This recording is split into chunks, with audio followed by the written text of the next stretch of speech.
یاریزانانی تیپی تۆپی سەرمێزی یانەی وەرزشی برایەتین چەند ڕۆژێکە مەشق و ئامادەکاریەکانیان بۆ یاریەکانی قۆناغی کۆتایی خولی ناوی تۆپی سەرمێزی یانەکانی عێراق چڕ کردوتەوە کە سیەم مانگە ڕکابەریەکانی لە هۆڵی داخراوی یانی پێشمەرگەی سلێمانی لە شاری سلێمانی دەست پێ دەکات. قۆناغی یەکەم بە سێم بەسەرکەوتین و قۆناغی کۆتایی ژوا بڕیارەکەەوە 30 مانگ لە شاری سلێمانی دەست پێ بکاتن. تیپەکەمان تیپێکی بەهێزە و خۆ ئامادەکردنێکی باشمان نەکردووە لەبەرەوەی من و یاریزانێکم چۆن بڵێن تووشی ڤایرۆسی کۆرۆنا بووین بۆ ماوەی 20 ڕۆژ و نزیکەی 4 ڕۆژە دەستمان بە مەشقەکان کرد و مەشقانمان سڕ و پڕ کردوێتەوە بەیانیان و ئێواران مەشقمان دەست پێ کردووە. ئینشاڵڵا پشتیوان بەخوا بتوانین نەتیجەیەکی باش بێنین بۆم پاڵەوانێتین.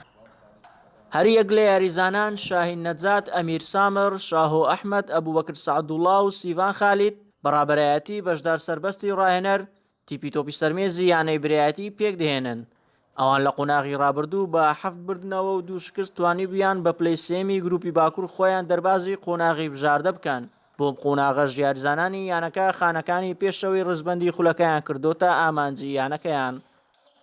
ئێمە وەکو یانەی برایەتی خۆمان ئامادە کردووە بۆ قۆناغی کۆتایی کەوا بڕیارە لە شاری سلێمانی ئەنجام درێت کە ئێمە دەمانێت پلەکانی پێشەوە ببینین تا بەشداری بتوڵەکانی دەرەوەی عێراق بکەین. جێگەی باسە یاریەکانی قۆناغی کۆتایی و بژاردەی خولینایبی تۆپی سەرمێزی یانەکانی عێراق 30 مانگە بە بەشداری دەیانە لە شاری سلێمانی بە شێوازی خول بێ قۆناغ دەست پێ دەکات و 3 ڕۆژ بەردەوام دەبێت. لە یاری جەولەی یەکەمی خۆشی لە خولەکە یانەی برایەتی ڕوبەڕوو یانەی ئەکادی هاوشاری دەبێتەوە. ئومێدی براهیم، گەلی کوردستان، هەولێر.